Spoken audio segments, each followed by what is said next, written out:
रामचंद्र दुल्हा सुहावन लागे, अति मन भावन लागे। रामचंद्र दुल्हा सुहावन लागे, अति मन भावन लागे।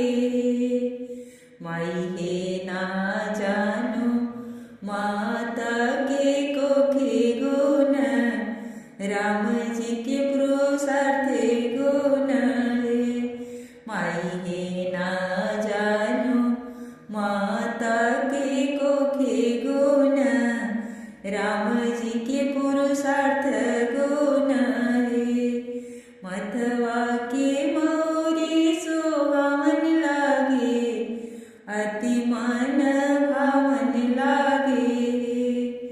मथवा के मौरी सुहावन लागे, अति मन भावन लागे। माई हे ना जानो मलिया के हाथे गुण, राम जी के माथे गुण है। माई हे ना जानो मलिया के हाथे गुण, राम जी के माथे गुण है।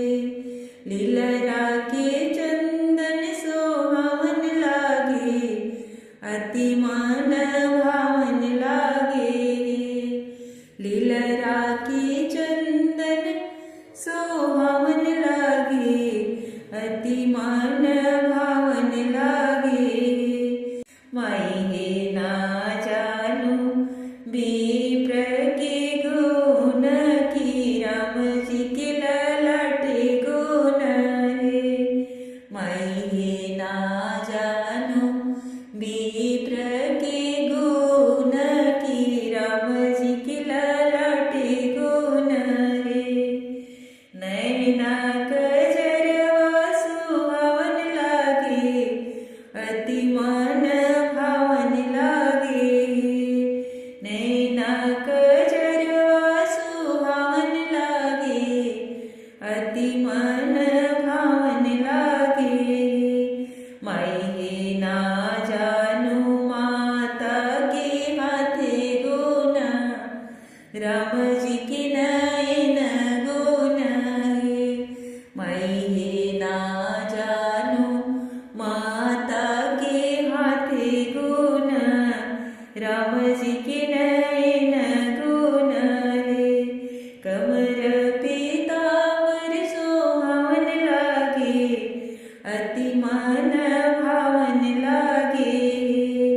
कमर पीतांबर सोहावन लागे, अति मन भावन लागे।